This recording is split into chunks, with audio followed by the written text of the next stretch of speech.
Edition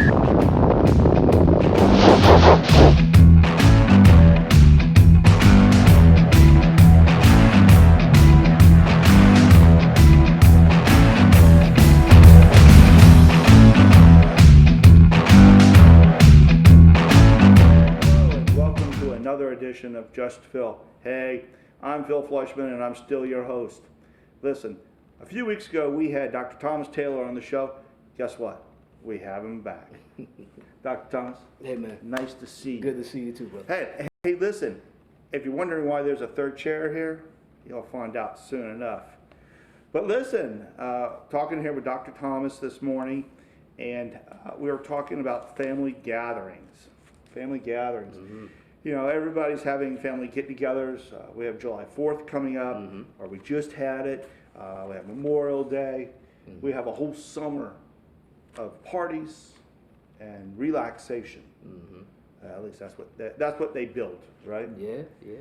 But listen, we want to be around for all those family get-togethers. And you had some thoughts on how to make sure people stay healthy.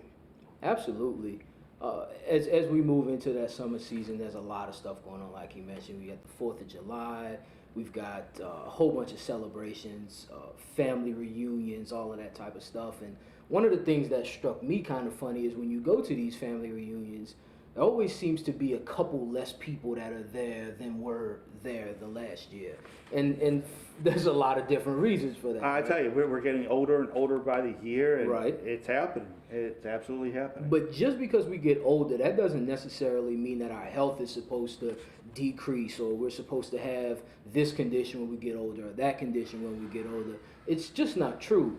So as we start to see some of those people, you know, maybe when one person had arthritis or a back surgery, or just weren't feeling up to it, or some other type of thing that happened to them over that past year. And we really just want to stress to people that during these reunions and all of that stuff, that you want to be there for your family. You want to be at that next reunion. And there's some things that you can do just to simply make sure that you're there for the next one. Okay. Well, listen, I'm turning 49 this summer, so I'm Superman. I can do anything I want to. You know, you know that 50-pound log, hey, it's not a problem. I can pick that thing up. Yeah. I might be visiting you right after that, but yeah. You know, we do get that Superman thing, right? And we feel like we can do some of the same things that we did at one age. But, you know, we just have to watch how we do it, or do it a little bit more carefully. You brought up a good thing, lifting, bending, and twisting, and all of those types of things. We can just perfectly make sure that we do those things on a regular basis. There's one tip that I'll give you. It's called the safety lifting zone, right? So anytime we're lifting up a package, whether it's from the floor or something, we want to make sure we have good posture when we're doing that. And this safety lifting zone is going to be right about between this area, just right here. And that's right about below the eye level to right around the waist or belly button. So whenever you pick something up, you want to keep that as close to your body as you possibly can, whether you're walking with it or whatever you're doing, or if you're putting it on a different shelf, keep it right there close. That's a safety zone for your back, right? It's not putting any extra stress and strain on your back as if you were carrying it further down here or all the way out in front of you like that. And whenever you're putting that down, you know, you just make sure that you do that in a proper manner, not twisting and setting it down or bending excessively. Now, do you have any exercises, or do you have any routines that you put your patients through that help them cope with these little tweaks, little, you know, strains? We definitely have exercises that we set out for our patients to do. And one thing that it's important for people to understand is that there are phases of healing in our body. Our body works in a very methodical way. Whether it's a sprained ankle or a cut finger, it heals in a very methodical way. And we really pay attention to those phases of healing in our office. And usually once we get to a point where we're doing the exercising, strength training, and rehabilitation, that's usually at the end of a person's care, just because their body has healed, right? They're not in the amount of pain that they were in before. and now we can start the re-education and strengthening and rehabilitation process. So we do have some exercises that work good for that. Let me ask you a question. Yeah. Okay, so I go and I move this great big grill, hurt my It's back. that time of year, right? Yeah. And by the way, I'm not moving anything, okay? But that's beside the point. But no. Listen, so I go outside and I move this grill, and I hurt my back. So do I go lay in bed for a week and take painkillers, or come see you first? Well, the first thing that you should do, without knowing the severity of the situation of what happened, probably the first thing that you should do at that point is immediately put some ice on that area, right? If you lifted something and really strained your back, ice is probably one of the safest things that you can do. It's what we call an analgesic. It'll help to bring down pain and swelling and inflammation. Not heat, right? Not heat. Not heat if you hurt yourself immediately, right? Okay. Like we call an acute injury, we go with ice. So ice first, okay? So you go with the ice on the back for about 15 minutes on, 15 minutes off, help decrease some of the swelling and inflammation and pain. And you see what happens. If it's over a weekend, then you may need to get through the weekend, and then you give me a call on Monday morning, right? Or Wait, if it's that I want to time call that you we Sunday can- night. You can call me Sunday night. You'll get the voicemail, but you can call me on Sunday night. Okay, that's what I would recommend. So you start with ice, Right, and start with then ice. you go to heat. And once you are at a point where we say, okay, it's time for us to put heat on that, then we go with heat, right? You're going to tell them it's time, I right? will tell you it's time, and heat has a tendency to aggravate pain, right? It has do not like aggravating pain. No, I don't no. like pain at all. Pain is not my friend. You know, if pain was fun, it wouldn't be called pain. It'd be called happy, joy, Right. and not Right. pain. Right, and we work with a lot of that, right? So it's important to see that people do have pain, right? But we got to remember that pain is a symptom. All right. In my particular office, we're not in the business of treating symptoms. We're in the business of correcting problems. So we'll take the pain that you're experiencing, and we need to trace that pain back to find out what caused that pain. Because if we can work with the cause of that pain, then we can help eliminate the symptoms, as opposed to putting a Band-Aid right on the problem, putting a little Band-Aid on it, and then eventually a couple of days later the pain comes back and you're wondering, you're getting frustrated. Well, why isn't this going away? Well, it's because we haven't treated the problem. Okay, so I tweaked my back. I come to you, and you can adjust it. You can put it back where it needs to be, right? What about my arm or my leg, my knee, my hip? Yeah, well, the good part about the body is that it is a kinetic chain. Everything's connected together. I remember back in the day, and maybe I'm telling my age, but do you remember a song? Like, it's like the neck bones connected to the. Sure, I do. That song, right? So everything is connected, right? So if we start with our master control system of the body, which is the brain and nervous system, and then we kind of work our way out, right? So we have people that have had issues with elbow tendonitis. It's common, right? In South Carolina, sometimes we see the golfer's elbow a lot, right? Beautiful golf courses and stuff. Right. So we see that. We have people that have had knee issues that they have. They have ankle things, just many different types of issues you never would have thought, right? Because you think in chiropractic, he only works with the back. It's not true. We work with other areas of the body as well. All right. Now, I do have another question for you, though. And I'm going to throw a curveball at you. All right. What if someone has, let's call it, rheumatoid arthritis? And for those of you who don't know what rheumatoid arthritis are, congratulations, because you are lucky.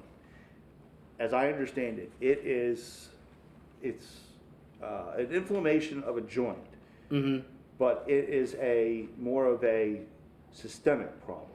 Yeah, rheumatoid arthritis, it can be pretty debilitating. It really can. We see a lot of people in our office people that suffer with rheumatoid arthritis, and it's an autoimmune condition. Basically, what that means is that your body is actually attacking its own joints, all right? And that's why it becomes such a debilitating condition, because not only is it inflammation and swelling inside of the joint, but we also get the erosion inside of there as well. and that's as the body starts to kind of eat away at that joint, Right. and you got the fluid and inflammation inside of there. So it's a pretty tough thing to deal with. And arthritis comes from a lack of movement, a lack of motion. Things are not moving You know, properly. there's a couple things. I and mean, you some have the rheumatoid inflammation as well. arthritis, but you also have gout in that same Yeah, classification, yeah. which And is just the opposite. It's accumulation of uric, uric acid crystals. Yeah. and that's just as debilitating. It is. It's very painful, right? And a lot of times when we see that brought on, a lot of people complain about the big toe, right? That's the big common. Yeah, thing that's with the gout. first one. That's the first one that goes is the big toe, Mm-hmm. and then it just works up to any joint that has any sort of damage. Or weight bearing, right? The major weight bearing Yeah. joints is where we see it. The toe, the knees, sometimes in the hips as well. But you know, I've heard. I got it in the toes, my ankles, my Oh. knees, my hips, my Yeah. elbows. My Yeah. elbows are absolutely the worst Wow. because try driving and your elbows hurt. Try propping yourself up in bed or getting out of bed Yeah. and your elbows hurt. It Yeah. does not You know, work. there are some things that you can do to help that, some natural things that you can do to kind of help that process out. The first one you can do is a diet related thing, right? So we can try and cut out the major red meats and Now, some wait a of minute, that. let me tell you something here. You ready? Yeah, Okay, I've looked at that Uh-huh. menu. Yeah. And I think the only thing that's on there, okay, honestly, is coffee, water, and cardboard.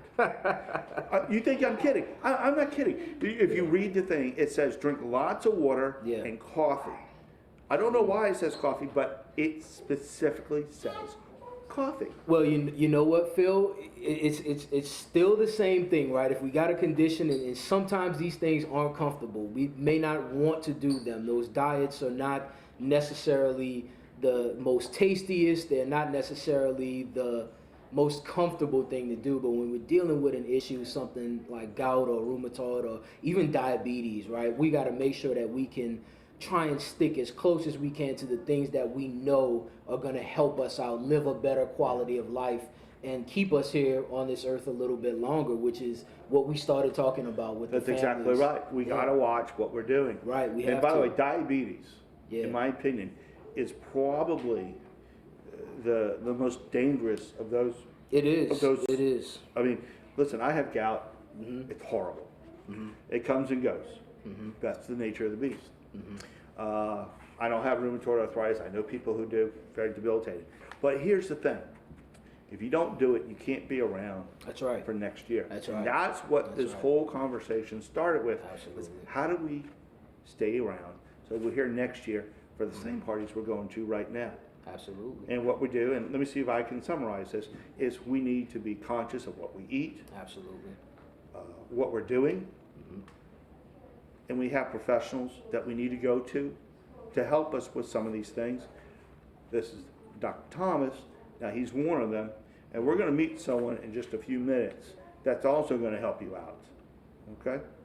But let's go ahead and let's take a break right here. Okay. And when we get back in just a few moments, we are going to talk about car accidents, what to do and what not to do. And quickly, before you hit that break, I wanted to mention the cherry juice also. That's Cherry another juice. very common thing that a lot of my patients and other people have done to really help bring down the symptoms of the gout, the inflammation, and Really? the uric acid. Raw organic cherry juice. You can find that at Whole Foods or any one of the major Wow.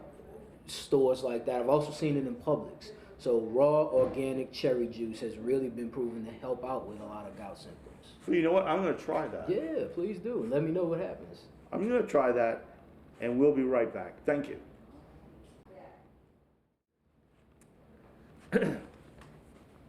And we're back. Dr. Taylor, Yeah. listen, in this next segment, I want to talk about car accidents. I'm not talking from experience because I have not had a car accident in over 20 years. Lucky you. Well, yes. Of course, I'm going to go out now and have a car accident probably. I'll have to knock on some wood. I don't know. But that being said,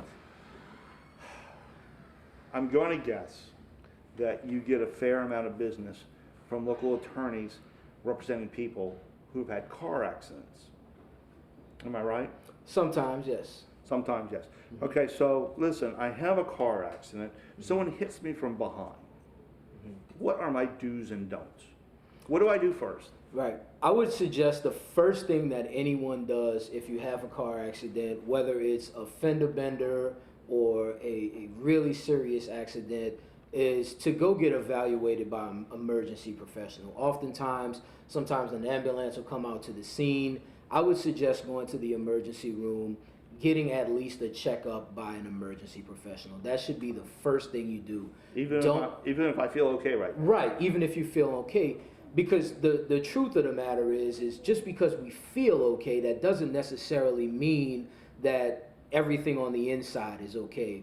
Because what we do is we have an inside skeleton in our body, right? And that skeleton protects all of the soft organs, tissues, the heart, the lungs, the spleen, the kidneys, all of that stuff. And it kind of just floats around in the inside of our body. And when we have a car accident, boom, those organs slam into our skeleton, okay? And also the brain, right? The brain just kind of floats around the head, slams into the inside of that. So sometimes you may not feel pain, but there is a level of damage that's happened just as the organs kind of slosh around and hit up against our skeleton. Right. So it's often better for us to go to an emergency professional, get those things checked out immediately. First thing you do. Sometimes people say, I'm okay, I'm going to go home and sleep it off. Go, right? Before you get home, before you sleep it off. Oftentimes they may take some x-rays on you. Right. They may feel around in your abdomen. And that sort of thing, just to really make sure and rule out any excessive bleeding or any other damage that could have happened. So that's the first step. Okay, so number one is regardless of what you do, go to the hospital. Yes. Okay, get yourself checked out. What's number two? Number two, the second step is you need to determine. Oftentimes, at that emergency visit, the healthcare provider will point you in the direction that you need to go. Right? If you've broken some bones in that accident, they'll point you in the direction you need to go. You may need to go see an orthopedic surgeon, or it may keep you in a hospital and take care of it right then and there.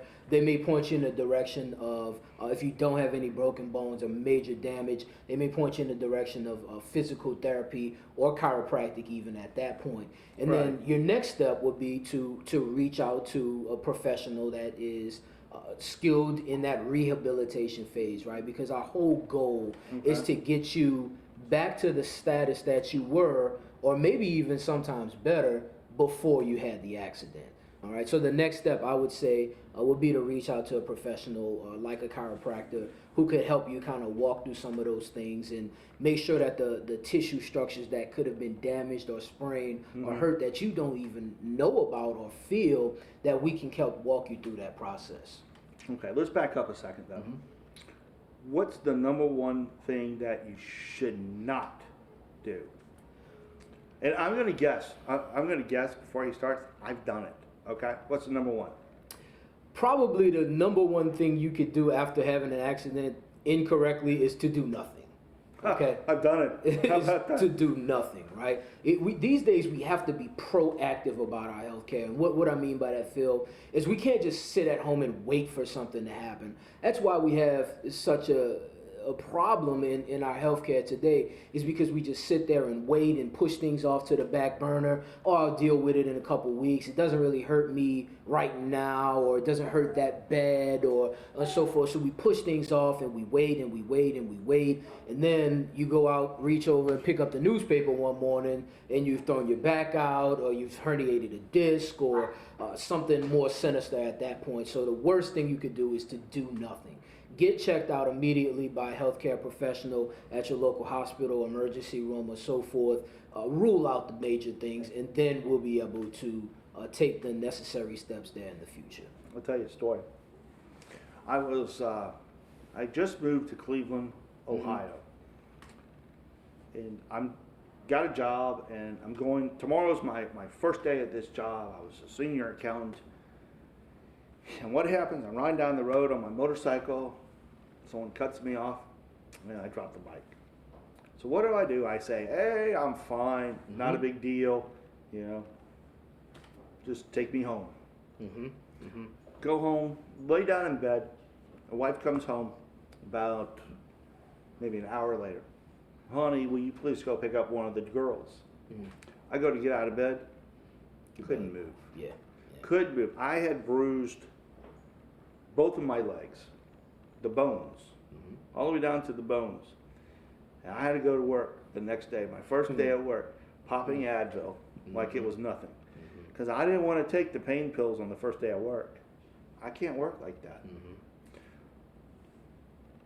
What is the most common injury that you see from car accidents? The most common injury that we see by far is the whiplash accident, right? Most of the ones that happen here locally, and I'm willing to bet across the United States, are rear end collisions, right? Somebody was not paying attention. More common now, right? We've got the cell phones. We're driving, we're looking down at the cell phone, and by the time you lift your head up, you don't have the time to react, and you rear end and hit someone. So not only could that person that you hit suffer whiplash, and whiplash again is when the head is thrown forward, right? It's called a acceleration deceleration accident. The head is thrown forward and then it whips back like that and back to the steady position. So not only could it happen to the person in the front, but it could happen to the person in the back that caused the accident as well. So that is the most common by far that we see, whiplash. In your opinion, okay, do seatbelts help or hurt whiplash? That is a tough question. Some of I know it is. That's why I asked you the question. Some of the research would tend to lean to seatbelts actually having the potential to exaggerate some other problems, right? But at the end of the day, it is no question whether or not the seatbelt should be worn. It is no question about whether your life is in more danger if you don't wear a seatbelt. So there is nothing that's going to rule out putting the seatbelt on in the accident. I would much rather suffer with a little bit of shoulder pain or maybe a little bit more of an aggressive whiplash as opposed to being catapulted through the windshield of the car and have little or no chance to survive at that point. I actually asked you a pretty bad question. I knew the answer was yes, it does. It can accentuate some of these injuries, but the option is ejection out of the car, which is no good for anybody because, well, you die. Yeah. So seatbelts are very good. Got to be around for next year's festivities, right? You got to be around for next year's festivities, and I think the seatbelt does help a lot. It does. Motorcycle helmets are a must. Is the law in South Carolina a must to have them? I don't think so. I think it's optional. I think it's optional in this state. Yeah. But I do know that some areas around here and throughout the Southeast and the United States, texting has become illegal in the car. I believe it is now. Yeah. But they say that talking on the phone, even through a Bluetooth, can be just as distracting as texting. You're distracted. The simple fact of the matter is our brain it works a very specific way, and doing a function such as driving is not only a one way type of thing, right? We're viewing, right? We're looking all around at the cars. That's one task. We're listening, right? We're listening to other cars that may be getting closer or maybe blowing their horn or slamming on the brakes. So you're listening, you're using all of your senses while you're driving. And when you got the phone, whether or not you're talking on it or texting on it or got your GPS on, you're distracting one of those senses, and oftentimes it's one of the ones that we rely on the most, which is our hearing and interpretation and our sight. Right, so anytime those two are inhibited, you're not only causing damage to yourself, but everybody else around you. And you just got to think about it like that. So the text message could wait, people. And I know, you've seen the commercials here locally. They're cracking down on the text messaging, on the seatbelt, and all of that good stuff. And it may seem like a nuisance, but there's a reason that we do it, right? Because we want to save your life and we want you to be there next year. And in case you do happen to get into an accident or anything like that, there are options for you. Again, get checked out by your emergency professional as soon as the accident happens, and then you can come to someone like me that'll kind of help take you through the next phase of healing to get you back as close to pre-accident status as we can. So I just want to get this straight for everybody, is that once you go to the hospital, you need to go to a professional, whether or not it's an orthopedic surgeon or a chiropractor, and have yourself treated. Absolutely. Now, there's something else that I want to bring up here, is that this is all reactionary. In other words, it's all after the fact. Okay, it's already happened. The trauma has already happened. Let's go to a different step and let's be proactive now. Let's talk about proactive, what we can do. We can go to the chiropractor periodically and get an adjustment, correct? And that helps with the mobility, because the more fluid you are, the more mobile you are, the less likely you are to incur injuries. That's true. And heal from those injuries. Exactly right. Yeah. The other thing that we have to talk about, though, is this, is that if you can take the opportunity to build your core muscles inside of you, those big core muscles, then I believe that you'll be less likely to have injury also. And it just happens to be that I have someone here to talk to you just about that. Sean, am I right? If someone was to go out and to do the physical training beforehand, to be in physical shape, to work on those core muscles, is that person going to be less likely to have injuries from a car accident? Absolutely. Less likely to have injuries, but also more quickly to recover from injuries if you do incur injuries in an accident type situation. All right, well, I tell you what, we're going to pick up on this conversation in just a few moments, our time, but we are out of time today on our show. So come back next week at this time, and I'm going to be sitting down with Sean and his wife Dee, and we're going to talk about what we can do proactively to make our lives more healthy and hopefully to live longer. Listen, everybody, please remember, know your money. Thanks, everybody. We'll see you next week. Bye. This program is produced in conjunction with Just Phil Educational Television Foundation. For more information on this episode, events, and seminars, or to make a donation, please visit us at www.jpetf.org or call 843-224-6875.